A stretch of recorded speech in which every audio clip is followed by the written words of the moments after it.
Well, you may have heard about the Secure Act, but I'm here today to let you know that the Secure Act 2.0 just passed back end of 2022. Now, the Secure Act 1.0, that passed back in 2019, and there wasn't a lot of things favorable when it came to investors and retirees in that bill, other than it pushed out your required distribution age to 72. But today, I want to fill you in on the top things you need to know about the Secure Act 2.0.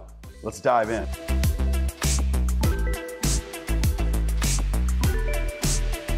Hey everybody, Chris Heerlein here of REAP Financial, host of Wealth Radio on News Radio KLBJ every Saturday, 11 a.m., and host of Retire Ready TV on KXAN, that's News Channel 36 right here in Austin, every Wednesday in the 6 p.m. news hour. Thanks for making us part of your day here on our YouTube channel. If you like today's video, be sure and hit the subscribe button, give us a thumbs up. Now let's dive in. Now when it comes to the Secure Act 2.0, I venture to say, well, obviously in my opinion, it is one of the best pieces of legislation that's passed in the last decade. Today I want to cover the top 10 things you need to know about the Secure Act 2.0 and how it's impacting investors and retirees just like you. Number one, the required minimum distribution age was pushed out to 73. That's a great improvement from what it was just a few years ago, 70 and a half. So now that's 3 additional years from what it was just a few years ago to now take that required distribution.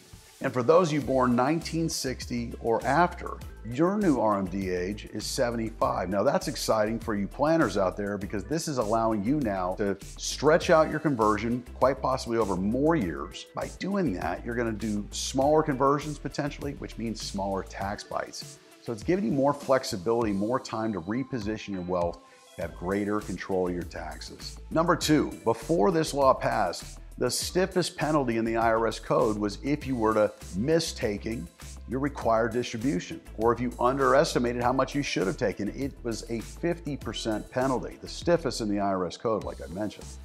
Well, here in 2023, they've reduced it down to 25%, and if you rectify it within a tax cycle or before the IRS notices you, in that case, they'll chop it down to 10%. So much, much better. Obviously, you want to administer your RMDs correctly, but that's a nice break on that penalty. Now, this one's interesting. This one goes into effect in 2026, but it's going to allow people to use money in their IRAs to pay for long-term care insurance.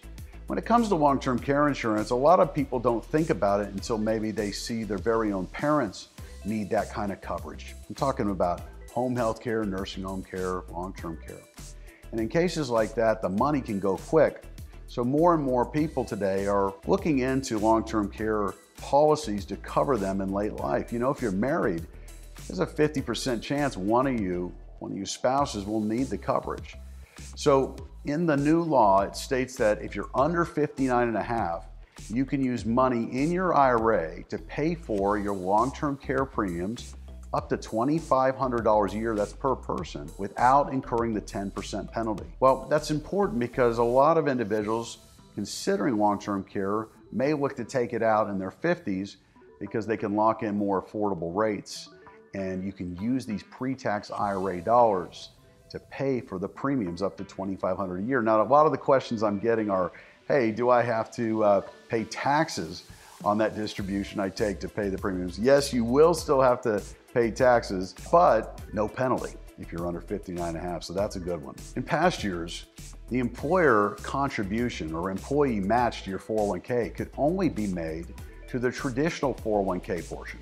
Your contributions could go to the Roth or the traditional, but effective here, 2023, you can check in with HR or your 401k custodian, and if you so elect, you can have your employee match, employer contributions also go to your Roth 401k or Roth 403b. That's exciting because if you tune into this channel for any period of time, we like Roth and we want to stockpile that thing as best we can. So you may look into that this year. And then one of the last ones we'll cover today is what they're calling Rothification. So a lot of you have been stockpiling in your 401ks for many years because you like that tax deduction you get. Well, if you're over 50, you get to do what's called a catch-up contribution. You can put quite a bit of money in this thing. Well, get this, starting in 2024, that's when Rothification kicks in. And for those of you making over $145,000, you can still contribute to your 401k, and you can still contribute with the catch-up portion. But the catch-up portion now has to go to the Roth 401k. Now, I like this because many of you may not have a whole lot of Roth, so it's kind of inadvertently forcing people to save more in a Roth. But essentially what they're doing is they're saying, you high earners out there, they don't want you being able to take a tax deduction on the catch-up contribution. So for those of you that have been used to maxing out your 401k, effective 2024, that's a big change that you need to make with HR on that.